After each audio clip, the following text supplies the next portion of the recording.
Well, hello everyone, and welcome to today's webinar in the Knowledge Miles series. That's the series associated with the 695th Lord Mayor of London.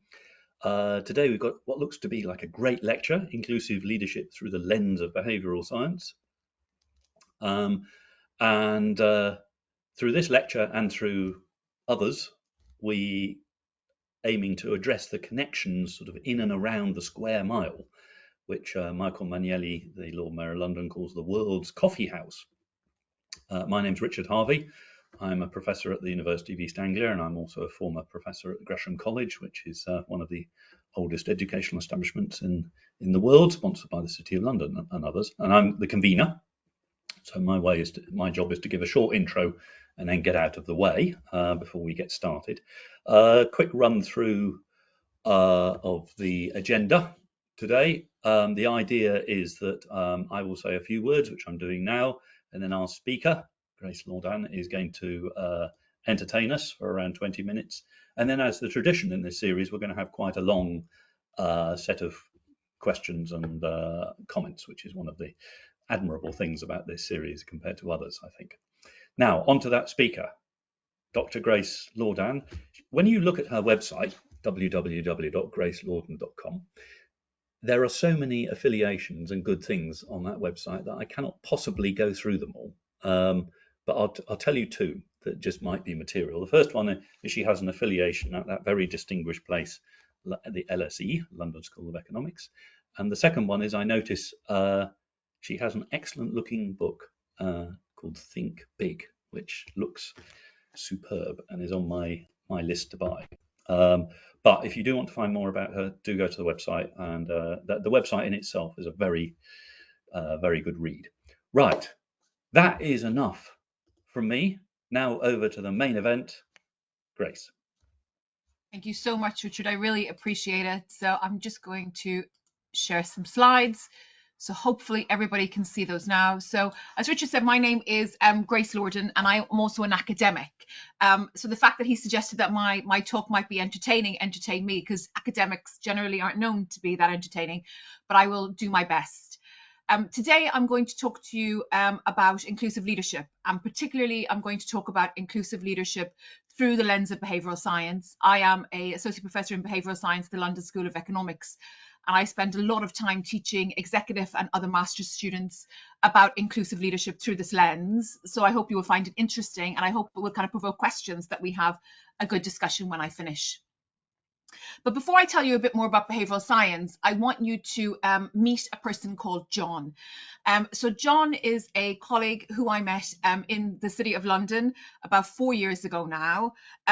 If you are John and you're sitting in the audience today, I can tell you it's not you. It is a pseudonym that is strategically chosen because of this article that was run in 2018 by the New York Times, which highlighted that the top jobs where women are outnumbered by men named John, and that there was less women in the Fortune 500 chief executives as compared to the men named John. And actually other names like Andrew and Paul were also equally, almost equally as popular.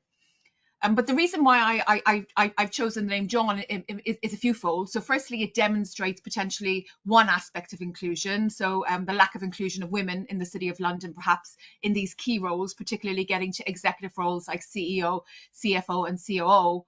But also, because I like to start with a little bit of wit, it demonstrates the causal impact of the media. So if you look at this source from Bloomberg that was run very recently and at the very end of 2023, it demonstrates that very soon after the New York Times articles, the number of Johns who actually were CEOs did actually diminish, and the number of women did actually rise. So now I can tell you, if you're a woman listening in the audience, we do have more women who are CEOs than men named John in the Fortune 500 companies. But nonetheless, let's go back to John. So John is this colleague who I met when I was giving a talk on inclusive leadership in his firm. And at some point during the talk, I said that we should be equalizing opportunities, visibility and voice of people who are within our team. Otherwise, what's the point in having colleagues attend meetings and otherwise be in our team? And at the end of the session, John came up to me and he, with a challenge, and he said, look, in theory, your ideas are really great. Yes, everybody in my team should deserve opportunities, visibility and voice. But in reality, and he had a team of 16 people, he was a major income generator for his firm. in reality, if I listened to all 16 members of my team equally, then my team would start doing incredibly badly, because about 4 of them are really bad at their job. And I kind of took a moment and I said, well, I guess it's kind of 2 things come to my mind. First, maybe you're doing a lousy job at performance management. But second, and please bear with me, maybe the people in the room aren't as bad as you think that they are. So I gave him a challenge and I asked him for the next while, so 6 months to 1 year, not to change any aspect of his decision making, but to allow these voices come into the room and write down where they disagreed with him. And particularly in his job, it involved an assessment of risk before making a decision. So I said, why don't you write down where they diverge from you with respect to the risks that you're taking? And then later, as all good decision makers do, look back and see whether or not you made a good decision and take into account, had you listened to these folk, would you have ultimately ended up in a better place? And about 7 or 8 months went by, and I got a call from a colleague at the LSE to say that John was on campus looking for me, and I wasn't in that day, and he really wanted to see me. So it took us a few days to meet, and we did sit down and have a coffee. And he said that he had taken the challenge and that it really, really startled him that actually he wasn't just ignoring 4 people in his team, he was ignoring more than half. So just about 9 people. And the second thing he said is actually their perspectives really would have helped his decision making. So he changed his mind about whether or not to bring these voices into the room. After all, he was a decision maker, so he could listen to these wacky outlier ideas, but he was starting to give them much more thought. And he said it was really benefiting his decision making now, and he would continue to monitor in the future. And I asked him, what was the first thing you did when you realized that this was, useful to you? And he said, well, I came to talk to you to talk about the action that I should take. And what I decided to do then when you weren't here is to tell my team. Now, I'm sure lots of people who are legal in his organization would have advised him against it, and I certainly wouldn't have given him this advice. But nonetheless, it seems that there were no backfiring effects to telling his team. They accepted his vulnerability, that he had not necessarily been listening to them. And it actually was one of these kind of lightning rods that provoked them to come back into the room and have a good discussion. So I guess the question that I would pose to the room if we were in a conversation is, what explains John's newly found success? Well, there were a few things, but one of the keys to John's success is that he is leading inclusively and tackling groupthink. So he is reducing withholding, which is when people actually withhold information that's relevant to the conversation. He is reducing disrupting, so people no longer interrupt each other and talk over each other and shout each other down in his meetings. He's promoting contributing, so when colleagues don't contribute, he does actively go and ask them why, and he sets an expectation for them that their voices do need to come into the room, regardless of whether they classify themselves as introvert or extrovert. But most importantly, he's promoted processing. So he himself has become an active listener, but he encourages and nudges the people in the team to also be an active listener. And very often we forget about this when we think about inclusion, that we think, oh yes, all voices should be in the room, but somebody has to catch them. And at a minimum, that needs to be the leader of the team. And John now is doing that quite well. But there's something else. John does now have a diversity mindset. So he's embracing diversity of perspective, and he's really paying attention to hiring people who think differently to him. He's basically put his ego aside in order to do that, but he's benefiting when it comes to his bottom line.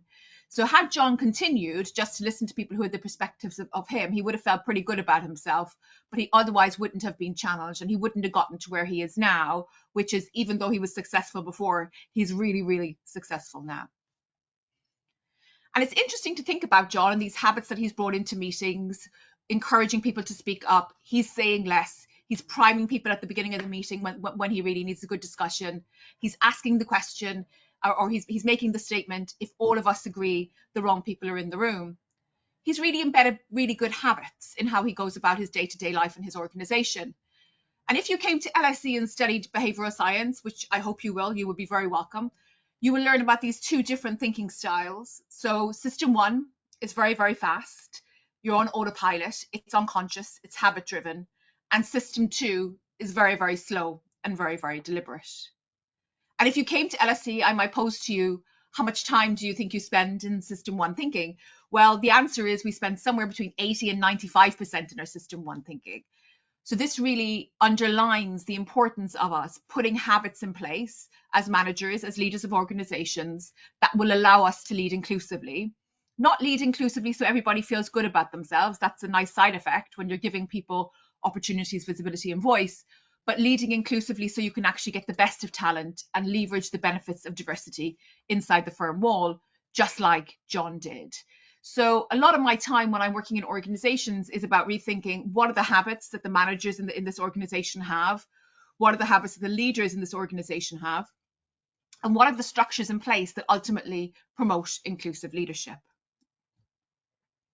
And the first thing that I've always asked is, what are the barriers to changing habits and becoming an inclusive leader like John? Because when I say this story to you, it sounds like a no-brainer that all managers and all leaders should act this way. They shouldn't look to have people who are like them around them at work.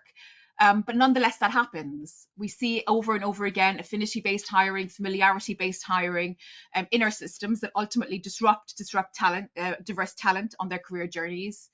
We see people hiring in the mold of what came before, irrespective of skills, talent, and ability of the panel who are in front of them. So there are definitely some barriers to changing habits. And for me, it's taken kind of about 2 years to converge on 3 things that fundamentally really matter. So the first is we have ego. So when I met John initially, he was very high ego. He didn't like to be challenged. He thought it was a slight to him in his meeting. And now he's changed his perspective, realizing actually it's okay to feel slightly uncomfortable about work, that his ideas aren't part of himself, and ultimately challenge is a gift that he can have in those meetings. The second is when we change our habits, it can take a while before we actually see results. Now, the case of John is different. He had this lightning rod moment where he admitted to his team that he had been behaving badly for a while, but usually managers don't do that. So what will happen is they'll change something about the meeting to become more inclusive, and it will take a while for colleagues to realize that they're actually serious. And we hope that the manager doesn't quit before they actually realize the gains. And the last is time itself. So today in the City of London, and indeed in financial services all over the world, people are busier than ever before. So they feel that they have no time for inclusive leadership. And I would challenge you, that's because they're fundamentally doing it wrong. If you're leading inclusively in the correct way, you definitely will save yourself some time.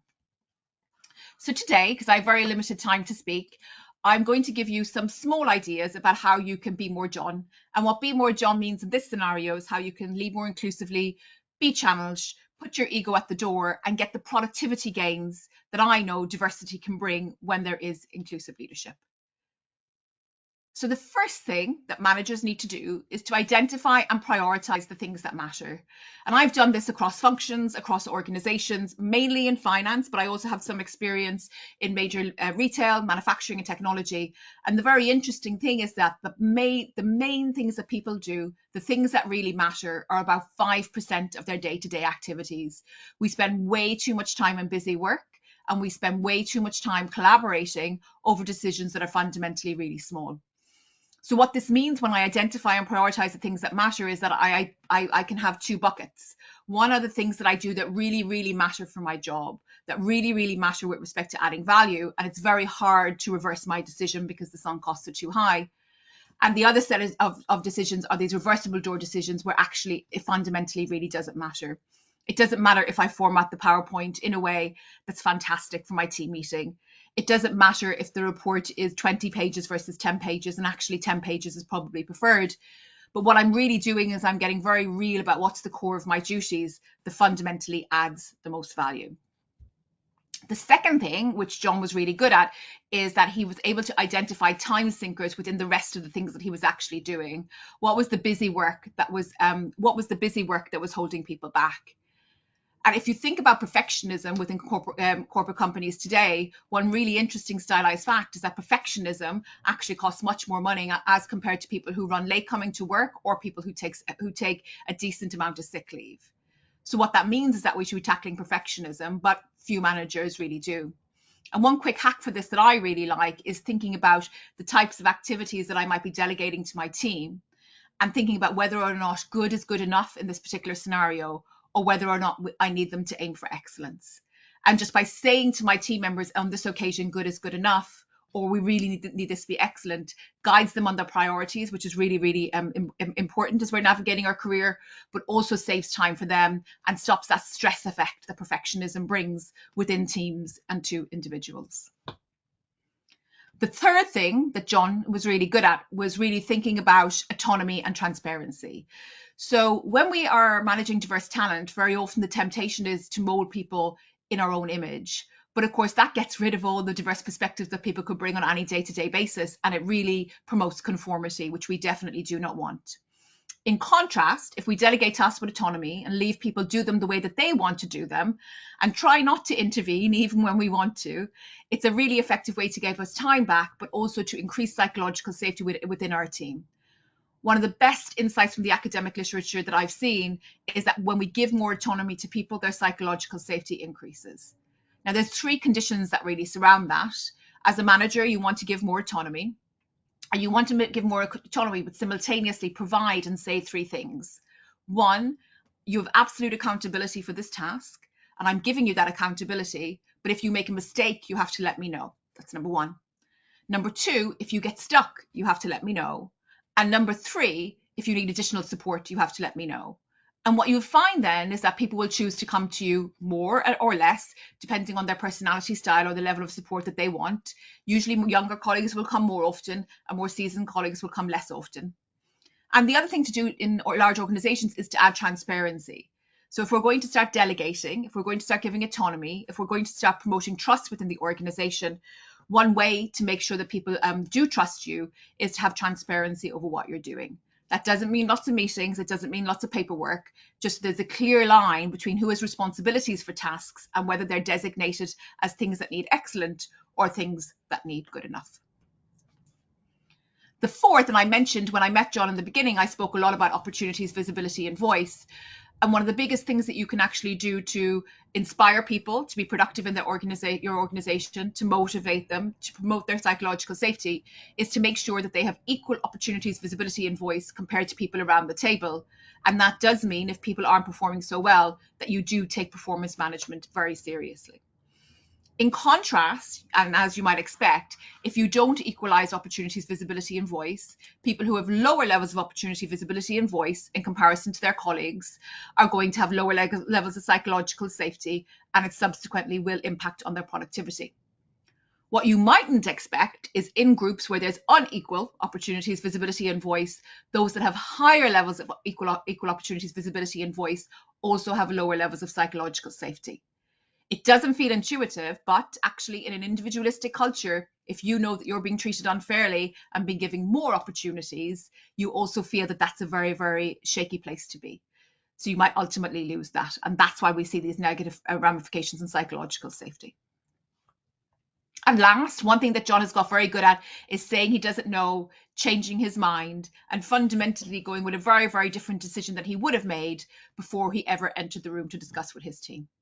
And I'll put to you, this is my last hack. When was the last time you changed your mind about something big in the workplace when you were challenged by a colleague? And to extend that, when was the last time you changed your mind about something when you were challenged by a colleague who is much younger than you? So saying you don't know, changing your mind, again, is part of leading inclusively. It not only shows vulnerability, but it also shows that you really, really, really are willing to take on that outlier, diverse idea. Now, everything that I've been saying links to a lot of good things that you will have read about in the literature: motivation, psychological safety, team resilience. They also link to productivity. There's really good evidence that autonomy, transparency, equal opportunities, getting rid of perfectionism promote productivity within firms. So probably not the hacks that you were expecting to get today. So I hope I gave you kind of some insights that are new in the realm of inclusive leadership. But the last thing that I really want to emphasize is that if you are doing inclusive leadership properly, like John, you're giving autonomy, you're getting rid of your one-to-one meetings that are regular in your diary, you're ultimately also going to get some time back. So again, my argument that inclusive leadership is time saving, I hope is something that you will ponder on your commute home today. So I think I'm just about out of time. I was asked to speak for 20 minutes, and I'm sure Richard will appear on the screen in 30 seconds if I've timed this correctly. Richard. Wow, I Grace. did well. I'm really happy that I actually hit the time. Perfect. I don't know what sort of academic you are, managing to keep to time like that. You've let the side down, mate. Right. There are loads of questions in the chat already, so that means I have to be a good boy and not ask my question. So I'll hold back on my questions because there's loads. I really enjoyed the talk. Thank you. Let's start with a slightly unusual one from Clive Bullen. It says, I'm not sure I really understand this question, so you might have to decode it for me. It says diversity is highly desired and recommended, but how can this be achieved whilst maintaining overall levels of talent? Yeah, so, I mean, so this question really feels like kind of a question that's out on, a lot of social media platforms lately. When we think about diversity, equity, and inclusion, there's a narrative now that suggests that it goes against a meritocracy. So if Yeah, we move towards more diversity, we're moving away from meritocracy. And all of my work is actually with respect to securing the meritocracy. So I think if you can imagine that within any process, whether I'm hiring, whether I'm paying people more, whether I'm promoting people, there's room for errors. There's really good evidence of not just discrimination, which is a small bit of the story, but that people do tend to hire the person who they like the most. And that mightn't be the friend of yours, but it could be the person who comes into the interview who makes you laugh, who makes you feel relaxed, who makes you feel comfortable. And if we're constantly hiring on people who we're very, very similar to, we're not bringing into our life challenge. We're not bringing into our life those moments where people who think very differently to us, who, if they got an opportunity to collaborate with us, we would end up in so much of a better space. And I know, Richard, that you're a professor of computer science. So computer science is an area where this really holds true. If I'm thinking about developing the technology of the future, and I have people who are diverse around the table, and I have a really good leader who can join the dots of all their ideas and put them together, that's fundamentally a much better place to be than having 10 Johns around the table, to use the name that I used in the lecture. So for me, all of my work is on removing the errors that cause diverse talent not to be hired. It's nothing to do with affirmative action or positive discrimination. yeah. In my field, it's a nightmare trying to find technically excellent people, and even if I was minded to be discriminatory, it's a very expensive thing to be, Yeah, I would big say. error. Yeah, big error. Right. Charles Henderson asks, how do you identify the things that matter? Brainstorming or pick from your own knowledge and experience or something else? Well, I mean, I think if you don't know, you can ask your team. So, use the wisdom of crowds. Don't bring them together in a room to brainstorm. That will fundamentally leave a groupthink where people will move towards consensus based decision making. But fundamentally, put them out there. Put it out there that you want people to actually say what are the priorities of this team, and use all that information to define your priorities. The other thing to do, if you feel kind of confident that you know your priorities, is rank all of the things that you have in your diary in order of importance. So things that are the same receive the same number, and things that are different receive a different number, and then take the first 3 and 4 as your priority. I mean, one of the biggest productivity drainers that we have in companies today is first busy work, which I mentioned in the talk. But second to that is people fundamentally working on things that just aren't their priorities. They're the things that won't move the dial. So if you don't know, ask your team or ask lots of people who are familiar with what you do. If you do know, rank everything that you spend your Monday to Friday doing, and eliminate a lot of them, and take some time back. Hmm. Yeah, I'm longing to ask you how this plays out in academia, but I mustn't do that. One thing I will say is that academics are way worse at busy work, I would think, compared to Yeah, most professions. Yeah, we're up there with yeah, public office. yeah, nightmare. Yeah, hours spent doing stupid PowerPoints, which don't matter. Now, Andrew Murphy has an interesting question, given that this is ostensibly happening in the City of London. He says, how does the class system, including things like local accents, play into judging people's capabilities and performance? And perhaps you could just think about that more generally. Grace, Britain is sort of rather famous for its annoying class system. Does it? I What can mean, we do about it? it's a question that touches my heart, because when I moved to the LSE, one of the professors, the feedback that I got in my annual review was that my area of study was really interesting for TV, but I would really need to go and do elocution lessons. So really kind of hitting Oh, to the core. really? Yes, very straightforward. So in this case, I wasn't succumbing to unconscious bias, but very straightforward, heavy-handed bias, I think.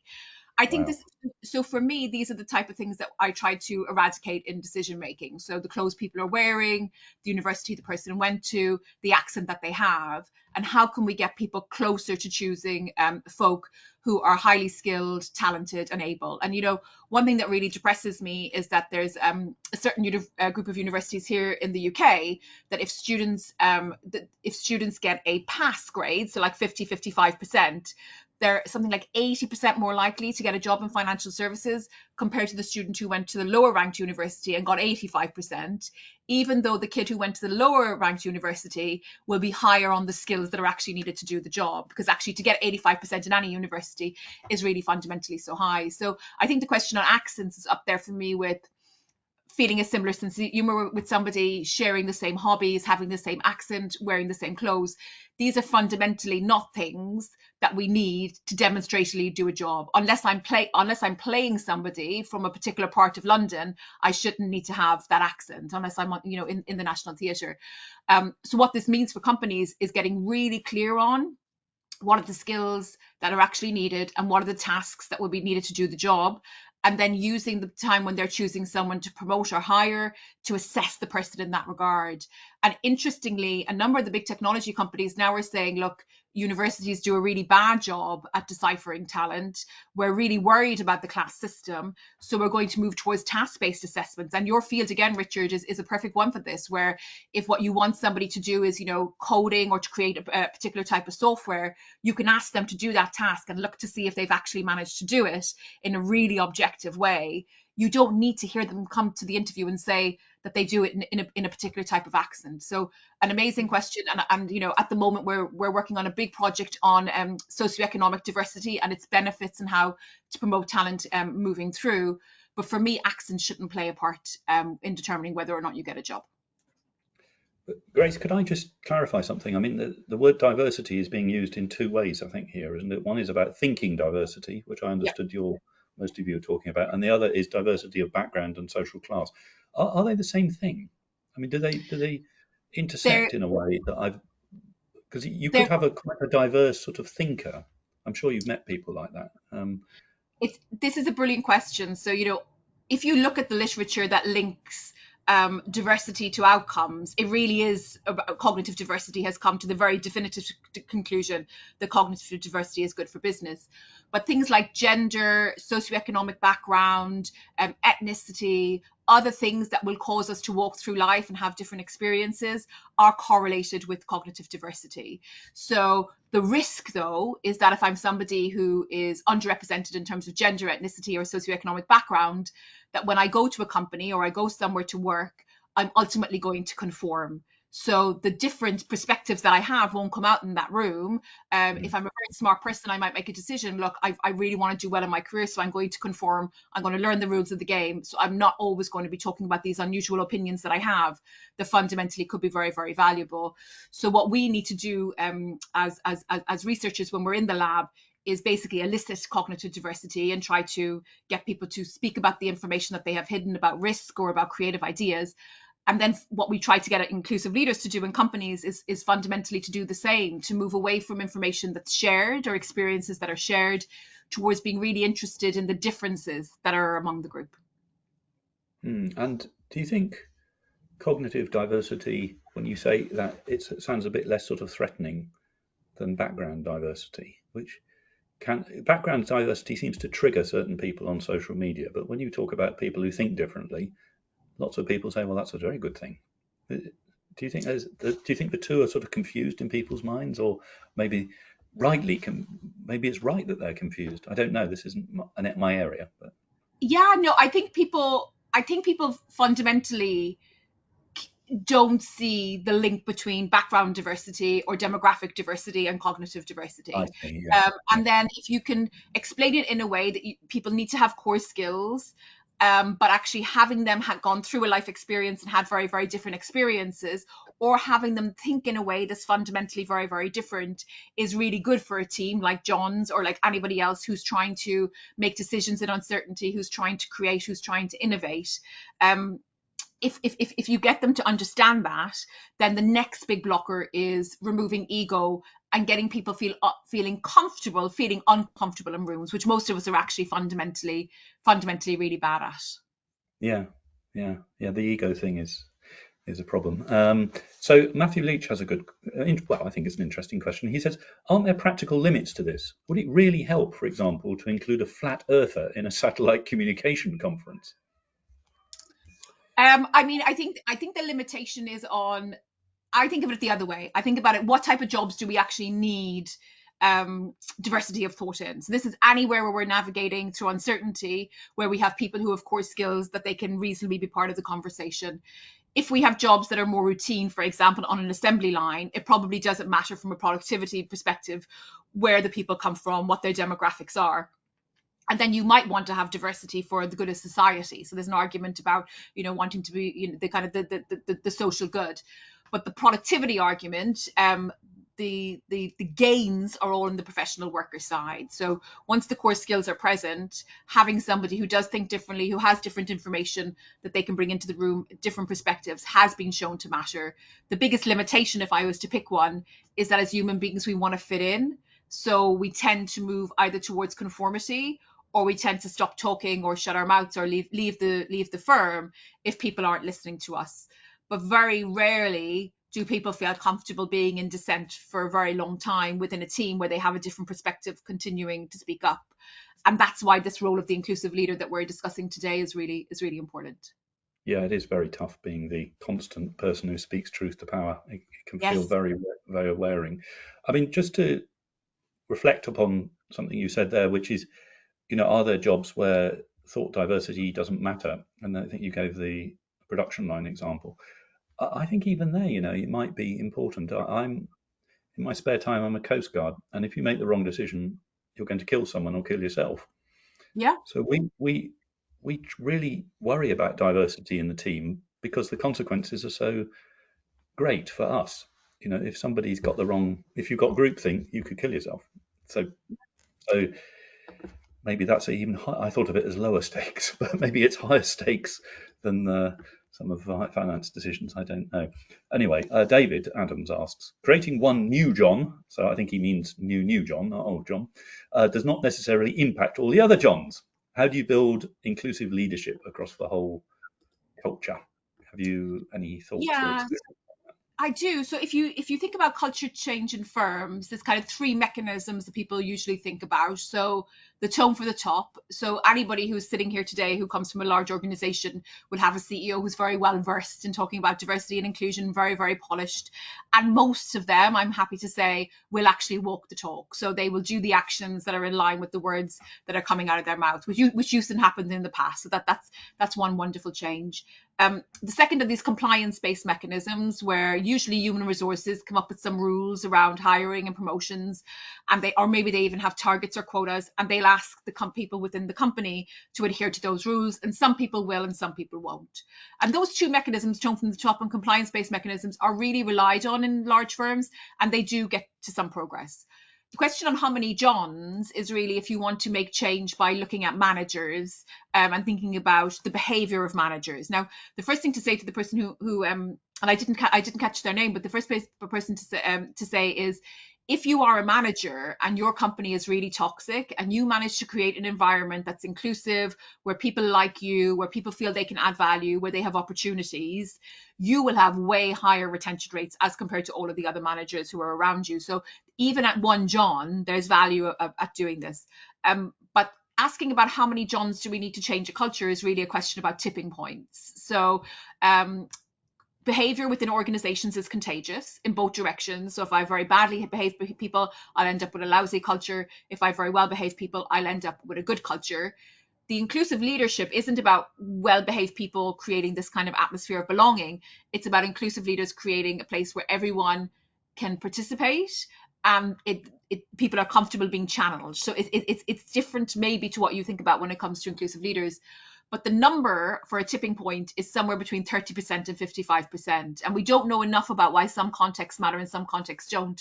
But if you take kind of a meta-analysis of the literature on culture change, or even if you take a broader meta-analysis on anything that relies on contagion of behavior, that confidence interval is somewhere between 30% and 55%. So you don't need a large majority of managers behaving this way in order to create culture change.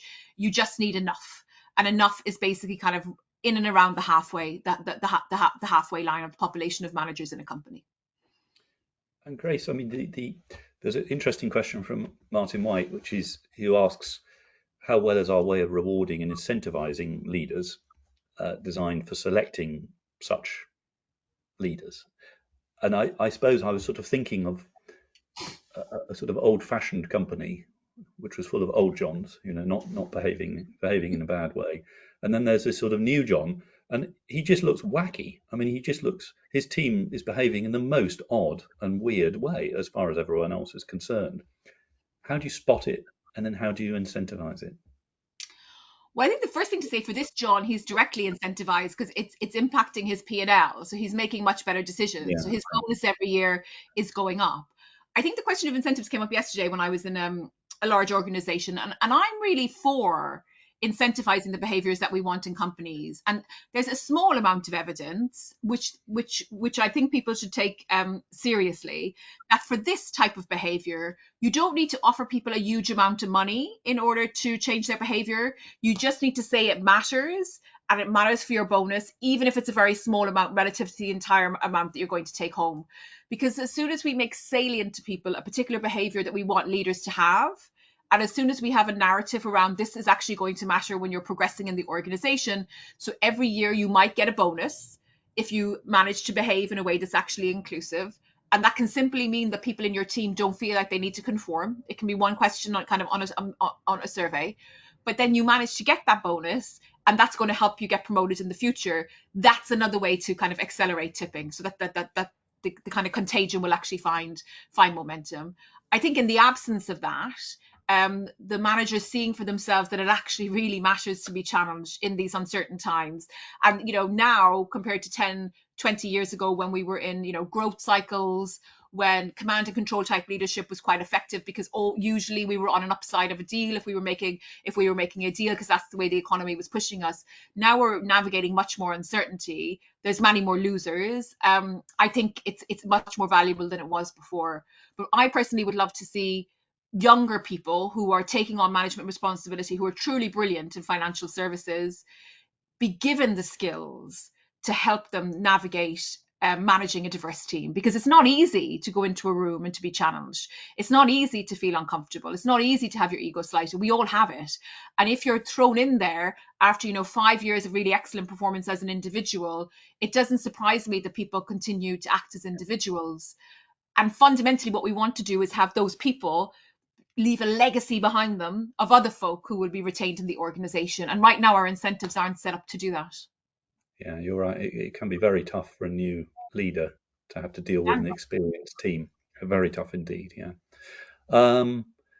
Yeah. So Marianthi Riga makes an interesting point. It says, "What behavioural tools can we use with leaders that have not seen for themselves the benefits of diversity?" And there's a sort of Dunning-Kruger effect here, isn't there? With people who are very bad at doing this are probably by their very nature unable to recognize that they're very bad. So you loop into a death spiral. I mean, changing beliefs has become really interesting to me, because the benefits of the diverse talent will only be realized if the people on the other side believe diversity is actually good for business. Otherwise, they won't be listening to the ideas, and they won't listen to kind of these outlier suggestions on risk and the other things that we might care about. So I've been studying the literature on how to change beliefs. And one thing really stands out is that very few people actually change their belief in a snapshot. So having me show up at your company and tell you diversity is good for business isn't going to mean that people will change their perspective, which is sad for me to realize, but nonetheless, it's something that I need to accept. One thing that works is showing people that they're making errors. So I did this really cool experiment with a fund where I had these packs that represented information on companies, and I gave them out to the room, and I looked at their discussion, and it looked from the outside that they were embracing dissent. They were, really robust. They were kind of pushing back and forward against each other. What they didn't realize was that 30% of those packs had information that was different in the room, and that the human tendency of over-focusing on shared information and moving back from the hidden information was playing out in front of our eyes, even though it felt like they were having a good old argument.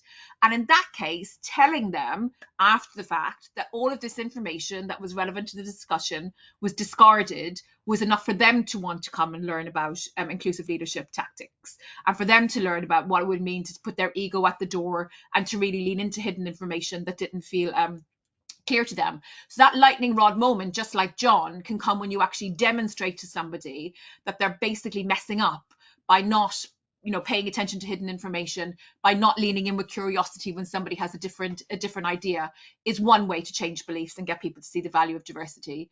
I think the second is, and it's usually the way people kind of choose to go just because of time considerations, is really get people to focus on kind of one particular aspect of culture. And I like to get people to focus on meetings and think about how can I get more out of my meetings with respect to when I go into meetings, it's not the same people speaking all the time. I come out of a meeting and I feel that I've actually learned something. So in academia, Richard will say that often we will go to these meetings and you learn absolutely nothing new. It could have been an email, but really trying to emphasize that new unique knowledge in that forum is really worthwhile.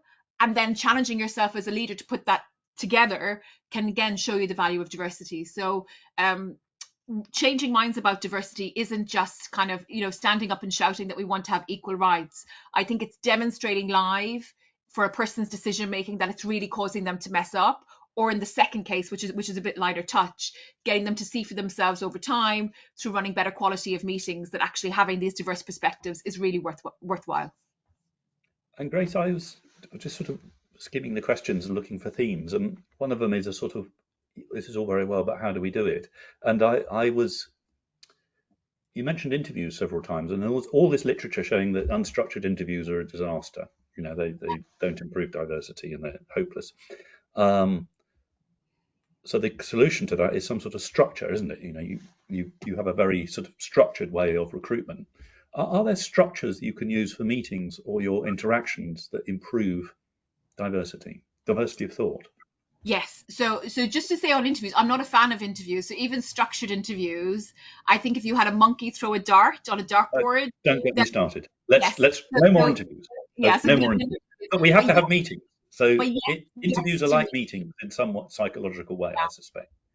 So in meetings, it shouldn't be a knowledge transfer. People should come prepared. They should have read the documentation, and the documentation should be as short as is possible. So somewhere, 5 pages people should be reading rather than 500 pages. It should be consumable. So every paper in the meeting should be around 5 pages. The person who makes the decision in the meeting should be saying the least, and they definitely shouldn't be giving their perspective when they go into the room, because you don't want to anchor the meeting. The person who's chairing the meeting should also be saying, look, in this particular meeting, I want to hear as many ideas as possible. So I want people to speak for a maximum of, and let's say 5 minutes is what's allowed, 5 minutes. And I will cut you off because I need to speak to everybody. If there are people who have nothing to say today, that's fine. We don't want to take unnecessary time. We'll call it into the meeting and then we'll leave. You want it to be really that you're making it hard for the people who speak too long to speak too long. You want to hear from them, and they will get more concise. If you give people boundaries, they will get more concise. But you also want to make it hard for the people who have been silent, perhaps rationally silent because no one's been listening to them for a while, to stay in that status quo. But then you as the decision maker then need to go back and show how you joined up the dots of these great ideas that came out in the meeting. And I recommend not doing that in the last 5 minutes of the meeting, but you realizing that your ego is at play within the meeting, going out, getting a cooler head and thinking about what were the good ideas that came out of the meeting and what were the ones that really aren't practical. But that feedback loop, that people are being heard, that they're not being ignored, that no voice is superior. So even the youngest of colleagues should have enough time to speak and contribute in that meeting. Age, diversity matters as well. Changing that dynamic through primes is a really effective way, not just to get a better meeting, but also to get out on time, or ideally get out slightly earlier. Yeah, there's a case for sort of retraining people on how to do this, isn't there? Because there is. Got into very bad habits. Right, time is really upon us.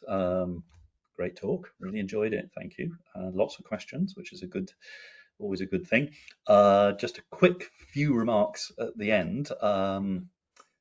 This is what's coming up, and Michael Manielli is known for his diverse tastes, and you can see that in the list here, which looks fantastic as usual. Looking forward to sharing some of those. So after my first biggest thanks go to Grace, my second thanks of course go to all the questioners. Without any questions, we have a miserable afternoon. So really great set of questions. All the lectures recorded, it's posted on YouTube. Do go and have a look at it. If you're interested in this sort of thing, then there are quite a few other talks. If you fancy something that's a bit more lengthy, similar style though, then Gresham College, which is associated with these lectures, does great things as well. So thank you all very much and look forward to seeing you at the next one. Thank you, Thanks. Richard. Thank you, everyone. Bye. Bye-bye.